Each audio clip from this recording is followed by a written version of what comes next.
Well, while life in regional Australia can often be quiet, small towns are also the sites of some of the country's most famous and dramatic events that sum up what it means to be Australian.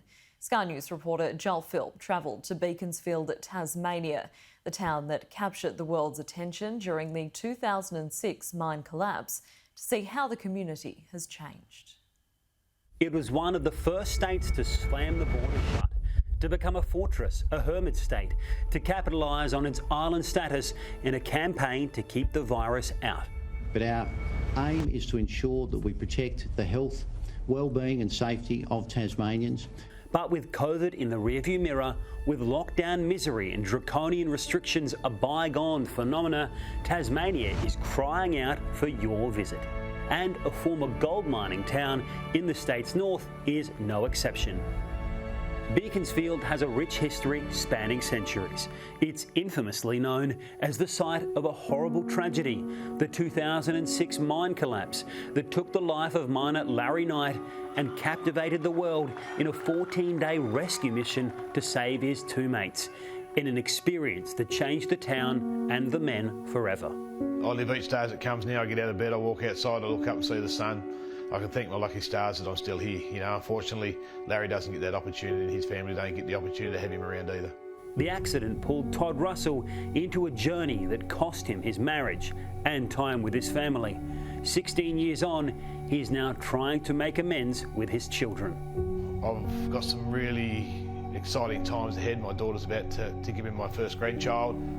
What I didn't give to them, I'm trying to give to them now, but I'll also pass it on to my grandkids as well. The local fire brigade chief's home is now decorated with memorabilia, including messages from celebrities who reached out to him, inspired by his story.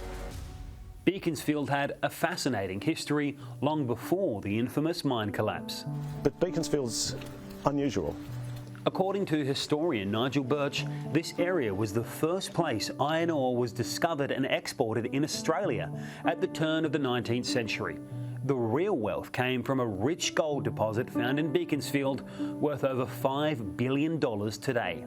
You could just hit the rocks with a spade and then pick nuggets of gold out like blackberries off a bush. Just extraordinary. The Beaconsfield Mine and Heritage Centre, set inside the old buildings at the mine site, lets people immerse themselves in this history.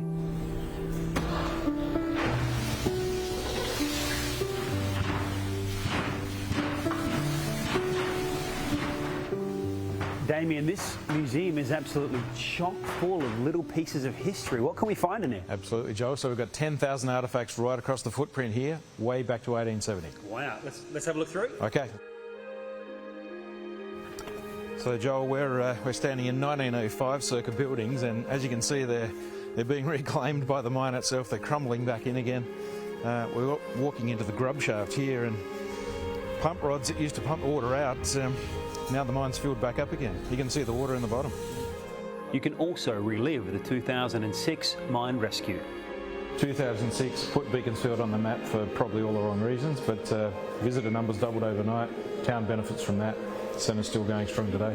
And you built this incredible little area here. Yeah, it's well, celebration's probably the wrong word, but it shows a lot of exhibits from those 2 weeks back in 2006 to Anzac Day, where Todd and Brett were rescued. The region looks set for a bright future, pioneering a new industry. Across the Tamar River, plans are being made to turn Tasmania's excess green energy into new fuels. That could mean hundreds of jobs and a boom for the 21st century. We're wanting to be not only just leading Australia in hydrogen production, but also leading the world. And we have 3 extremely large players that are all looking at establishing their plants here, which is Origin, Woodside and Fortescue. Others expect the gold mine will one day reopen again, for the gold left behind over the centuries. It's waiting here for somebody to grab it